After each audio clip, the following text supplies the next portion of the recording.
Bonjour, dans cette vidéo, je vais vous présenter 6 clés pour aider votre enfant à réussir en conjugaison. Fini de passer des heures à apprendre les leçons pour au final rater tous les exercices.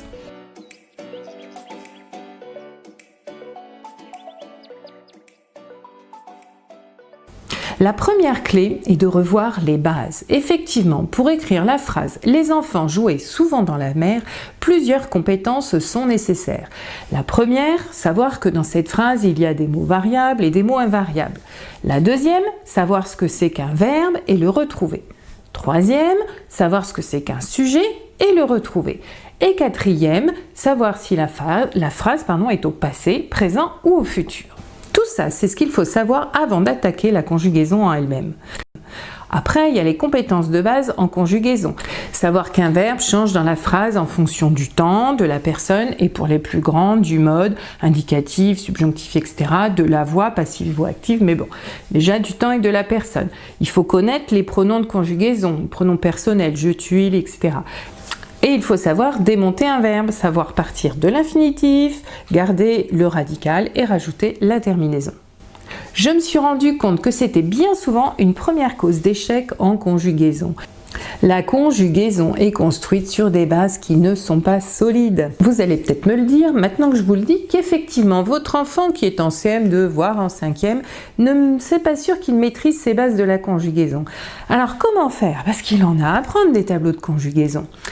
Eh bien, si vous avez décidé de vous retrousser les manches et de vous attaquer à la conjugaison, il faut impérativement prendre le temps de revoir les bases, quel que soit l'âge et quelle que soit la classe de votre enfant. C'est ce que j'ai fait avec une élève de 5e que j'accompagne chez elle. Nous, on avait décidé de s'attaquer à ça pendant les vacances. Alors, à raison de 5-10 minutes de petits rituels de grammaire et de conjugaison à chaque fois que je venais, eh ben, je vous assure qu'on a bien avancé l'air de rien. Alors, qu'est-ce que j'appelle petit rituel? Inutile de refaire une leçon sur ces bases. Votre enfant en a sûrement entendu parler.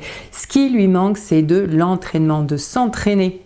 Alors dans l'article sur mon blog, capreussir.fr, je vous mets aussi le lien direct pour accéder à l'article juste en dessous dans la barre d'infos. Vous retrouverez plein de petits jeux pour l'aider à revoir ses bases et puis aussi pour toutes les étapes qu'on va voir dans la suite de cette vidéo. Vous trouverez par exemple des petits jeux pour retrouver le sujet d'une phrase, retrouver le temps de la phrase.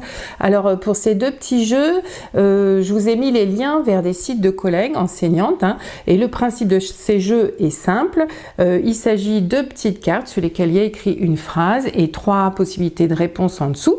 Et on pince avec ses petits doigts, avec une pince à linge, la bonne réponse et on vérifie derrière qu'on a trouvé la bonne réponse. Après, vous avez aussi plein de petits jeux qui peuvent se faire à l'oral, sans matériel. Ça, c'est idéal pour les petits temps en voiture. Vous allez dire à votre enfant, le chien dort sur le tapis. Et vous lui demandez de mettre cette phrase au pluriel. Les chiens dorment sur le tapis. Donc faites bien attention de choisir des phrases avec des verbes où le changement entre le singulier et le pluriel va s'entendre à l'oral. Dort, dorme, là ça marche. Si on avait mis joue, joue au singulier, joue au pluriel, ça marche pas. Alors pour ces petits jeux, vous demandez à votre enfant de changer, voilà le sujet, vous mettez au singulier, il met au pluriel, inversement, ou alors vous proposez le garçon et lui doit mettre je ou nous, enfin voilà, pour transformer la phrase. Il peut aussi, vous lui donner la phrase au présent, il faut qu'il la mette au passé ou au futur. Alors oui, attention, si vous lui demandez de mettre au passé, vous lui dites juste au passé. Là, on est sur comprendre la mécanique de la conjugaison. On n'est pas sur apprendre la conjugaison de l'imparfait ou du passé simple. Donc vous lui dites au passé et c'est lui qui choisit le temps qu'il veut. Alors, vous pouvez le faire à partir de petites phrases que vous avez lues à droite à gauche, que vous avez inventées, ou vous avez repris des jeux dont je viens de vous parler.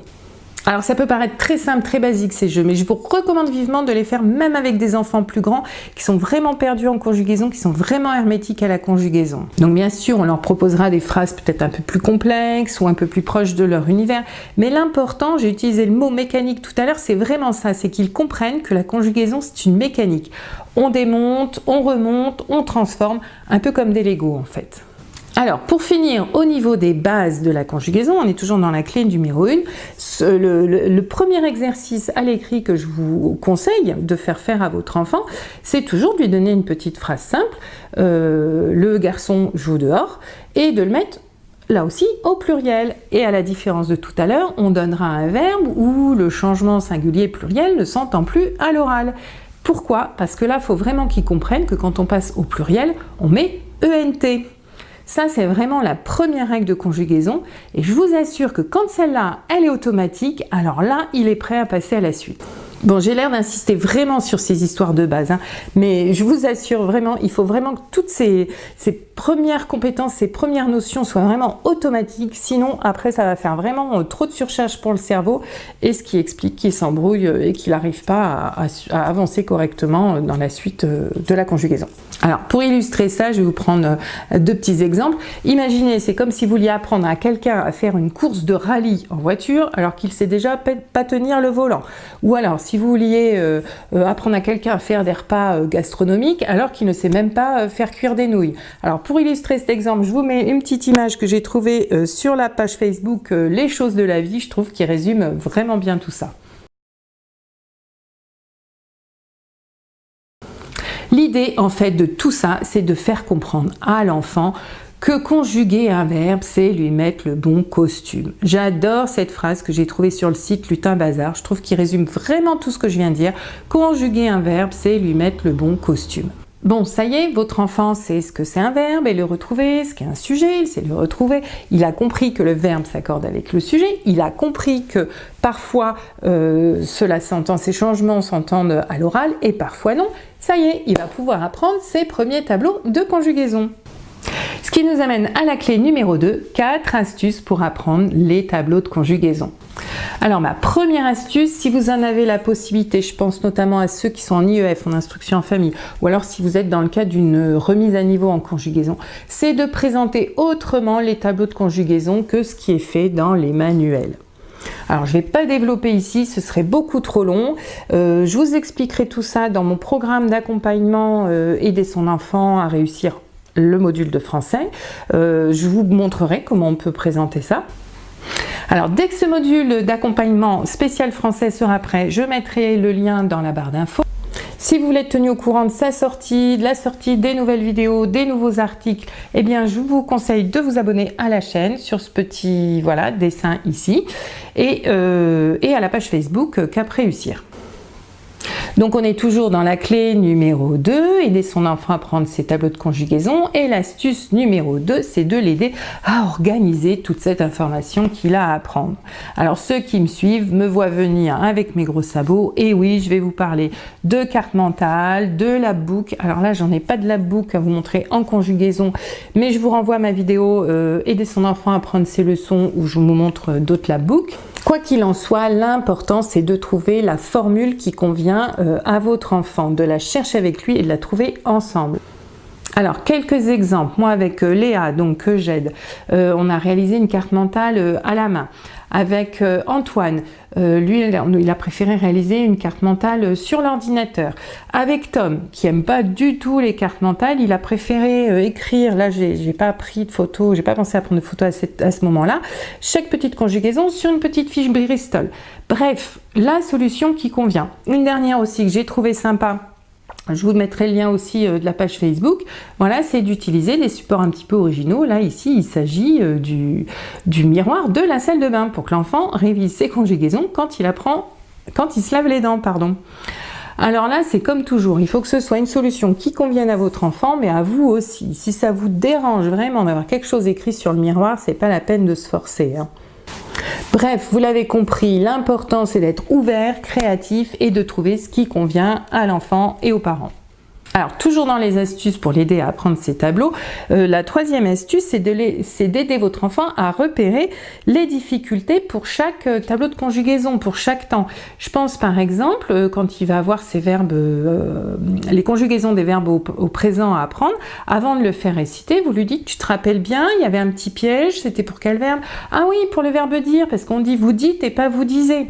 De la même façon, pour l'imparfait, bon, tu vas réciter tes verbes, tu vas réciter la conjugaison de tes verbes à l'imparfait. Tu te rappelles où était le piège? Ah oui, oui, oui. On dit je faisais, mais on écrit je faisais AI. Voilà, on l'aide à repérer les pièges avant de tomber dedans, hein, donc avant de commencer à réciter. Alors la quatrième astuce, c'est d'utiliser, je l'ai dit, des supports originaux, mais aussi tout un tas de jeux pour apprendre. Alors, je vous ai mis dans l'article du blog plusieurs jeux que j'ai trouvés voilà, sur des sites, donc avec un petit peu de bricolage. Il va falloir imprimer, découper, éventuellement plastifier, mais bon voilà. Je vous ai mis aussi un jeu du commerce, hein, le Conjudingo, et puis le lien vers une vidéo d'une collègue qui vous montre comment elle utilise tous ces jeux-là dans sa classe. Alors vous allez me dire, ouais mais moi je suis pas en classe, on est à la maison, j'ai qu'un enfant qui a sa conjugaison à apprendre, donc pour faire un morpion ou une bataille navale de conjugaison, c'est compliqué.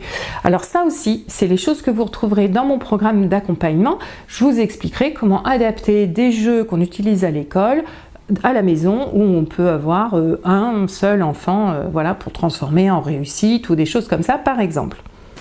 Bon alors ça y est, votre enfant a à peu près mémorisé ses tableaux de conjugaison. Passons maintenant aux exercices.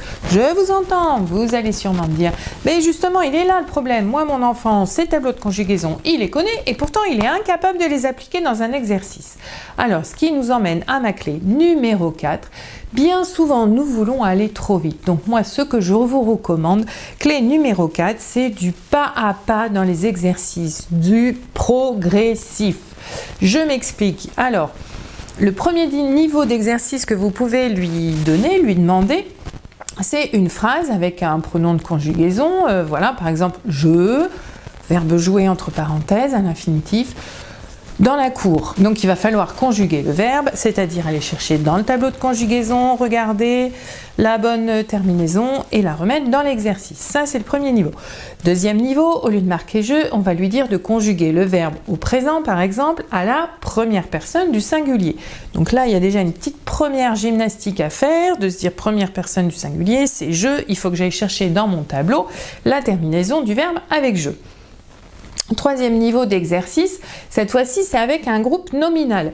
Donc on va voir par exemple les enfants, entre parenthèses jouer à l'infinitif, dans la cour et il va devoir écrire le verbe correctement. Donc là il va falloir qu'ils se disent les enfants, je le remplace par il avec un S, donc je vais chercher dans mon tableau de conjugaison il avec un S, A-C-E-N-T.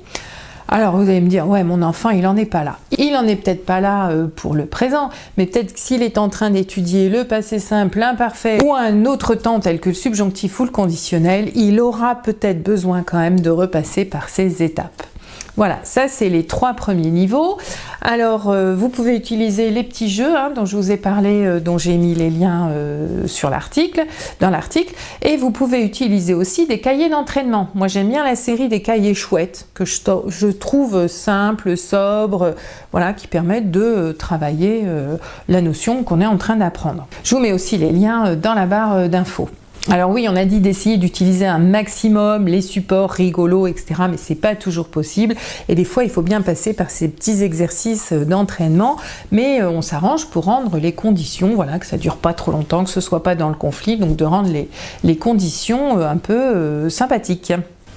Alors, si vous avez bien fait attention à chaque fois pour chacun de ces 3 premiers types d'exercices, à chaque fois je vous ai dit et il regarde dans son tableau de conjugaison. Et oui, parce que moi je recommande ces exercices de les faire dans un premier temps avec la leçon sous les yeux.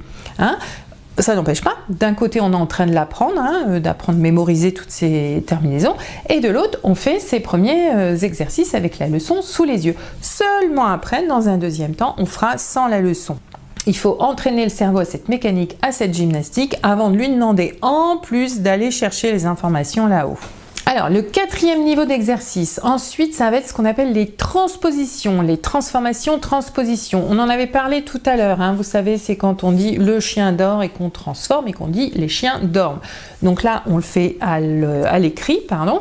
Alors pour ça aussi, j'ai un petit jeu à vous conseiller où il s'agit de transformer les phrases et puis aussi toute une méthode, hein. Il y a la méthode Picot qui est vraiment basée là-dessus, où il s'agit à chaque fois de transformer des textes, c'est-à-dire un petit texte avec je, on va mettre avec nous, un petit texte au présent, on va le mettre au passé, donc c'est un petit peu ce que je vous avais dit tout à l'heure, mais là à l'écrit et pour tout un texte.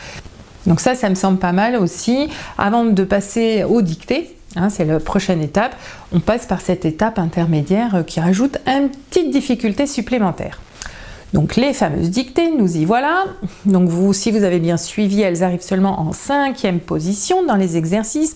Alors la dictée m'emmène à la clé numéro 4, apprendre à votre enfant à s'arrêter pour réfléchir à ce qu'il est en train d'écrire. Qu'est-ce que je suis en train de dire là?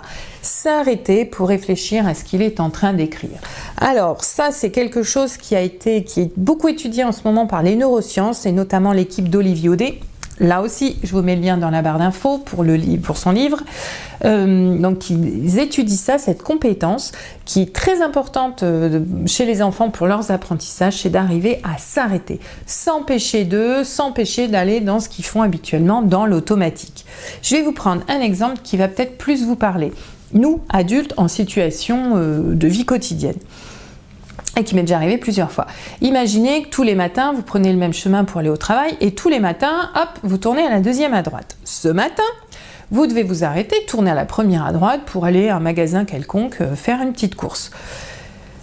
Vous voilà parti, hop, vous roulez et engagé dans la deuxième à droite, vous dites « Oh zut, j'ai oublié, fallait que je tourne à la première à droite » et vous faites demi-tour. Eh bien, pour nos enfants, c'est pareil, c'est ça qu'on va empêcher, l'automatique, pour leur apprendre à s'arrêter avant de s'être engagé et avant de faire demi-tour. Reconnaissez quand même que c'est plus facile d'y aller directement que d'avancer, de se rendre compte que de s'arrêter et de faire demi-tour. Alors moi, pour ça, j'utilise des petits panneaux stop que je pose sur la table des enfants lorsqu'ils sont en train de travailler. Alors si on reprend l'exemple de notre petite phrase, par exemple, votre enfant va être en train d'écrire les enfants jouent. Là, vous lui montrez le petit panneau stop. Stop, qu'es-tu en train d'écrire? Joue. Qu'est-ce que c'est joue? Ah oui, c'est vrai, c'est un verbe. Et alors, qu'est-ce qu'on fait avec les verbes? Ah oui, c'est vrai, on les accorde avec le sujet. Alors, je cherche le sujet, les enfants, je peux le remplacer par le pronom il avec un S, donc je vais mettre ENT au verbe. Vous voyez, vous l'aidez en lui demandant de s'arrêter. Après, petit à petit, il le fera de lui-même, il le fera tout seul. Mais pour l'instant, au début, on le dit, arrête-toi et réfléchis. C'est quand même plus facile que de revenir après. Si on prend l'exemple, nous, je ne sais pas si vous avez déjà eu des dossiers, des mémoires, voire des CV, des lettres de motivation à faire. Des fois, on demande à quelqu'un, tu veux bien relire parce que moi, là, du coup, j'arrive pas du tout à voir mes fautes. Donc effectivement, on a tellement le nez sur ce qu'on a écrit qu'on n'arrive pas à voir les fautes. Ce qui m'emmène à la clé numéro 5, en production d'écrit, expression écrite, rédaction, comme vous voulez, séparez bien le travail sur le fond, c'est-à-dire le moment où votre enfant va écrire son texte, va trouver ses idées, va raconter sa petite histoire, et le travail sur la forme, c'est-à-dire l'orthographe, la conjugaison, etc. Donc pour la dictée, on lui dit de s'arrêter avant. Pour l'expression écrite, on le laisse aller raconter ses idées et on l'aide après. Bon, là, vous devez sûrement commencer à comprendre pourquoi la conjugaison est si difficile. Si vous voyez un petit peu tout ce que ça fait travailler. Donc, si on reprend, ça fait travailler la grammaire. Il faut avoir des connaissances en grammaire, des bases en grammaire. C'était l'astuce numéro 1. Ça fait travailler la mémoire, il faut arriver à mémoriser toutes ces terminaisons. Ça fait travailler aussi cette gymnastique d'esprit, d'être capable de passer du tableau de conjugaison à l'exercice, ce qu'on appelle le transfert. Donc là, d'où les exercices très progressifs. Ça fait travailler le s'empêcher d'écrire spontanément, s'arrêter et réfléchir. Et puis alors la dernière chose aussi que fait travailler la conjugaison, donc on l'a vu, quand il s'agit de bien écrire un texte, de bien compléter sa phrase, il va falloir respecter des règles d'accord, des règles d'orthographe, des règles de conjugaison. Donc tout ça, ce sont, comme je viens de dire, des règles. Et il se peut que votre enfant soit dans une période, une phase où il n'a pas envie de respecter les règles. Une période de provocation, une période de refus de tout ça, pour X raisons. Donc là, je ne vais pas développer là-dessus parce que c'est pas du tout le sujet du jour, mais ayez bien ça en tête. Mon astuce, ma clé numéro 6, ça va être d'aider son enfant à respecter les règles, à accepter les règles, ce qui lui permettra de réussir en conjugaison. Alors il y a même des adultes qui font sciemment ce choix de ne plus respecter les règles d'orthographe. J'ai discuté dernièrement avec un adulte qui m'expliquait que lui, son choix, c'était ce qui comptait, c'était le fond de ce qu'il avait à dire dans ses articles et pas la forme, donc il se souciait plus de l'orthographe. Donc ça, c'est un autre débat. Je vous invite dans les commentaires à me dire ce que vous en pensez. Est-ce que pour vous, l'orthographe, la conjugaison, la grammaire, ce sont des choses importantes ou effectivement ce sont des choses, des domaines, des notions complètement dépassées et c'est pas la peine d'y passer autant de temps, autant d'énergie. Quoi qu'il en soit, ma vidéo d'aujourd'hui, c'était pour aider vos enfants à réussir en conjugaison. Donc, si vous pensez que tout ce que je viens de vous dire là, ça peut aider d'autres familles, d'autres enfants, d'autres parents, d'autres mêmes enseignants, d'autres jeunes, n'hésitez pas à la partager. Hein. Vous pouvez partager directement la vidéo en dessous en cliquant sur partager. Vous pouvez partager aussi mon article du blog. Et puis, racontez-moi aussi dans les commentaires la clé qui vous plaît le plus, celle que vous avez envie de mettre en premier en place. Hein. Je vous rappelle, vous le savez, on ne peut pas tout transformer comme ça du jour au lendemain, on ne peut pas tout mettre en place d'un seul coup. Hein. Moi, ce que je vous recommande, c'est d'écouter plusieurs fois cette vidéo, de lire plusieurs fois l'article du blog et d'avancer petit à petit. Là aussi, pas à pas. Moi, pour en arriver là à identifier toutes ces clés, il m'a fallu beaucoup d'années d'enseignement, d'expérience avec plein de jeunes pour identifier tout ça. Ça ne s'est pas fait en un jour. Donc prenez le temps, allez-y petit à petit et racontez comment ça se passe. Voilà, je vous souhaite une très belle semaine et je vous dis à très bientôt. Bye!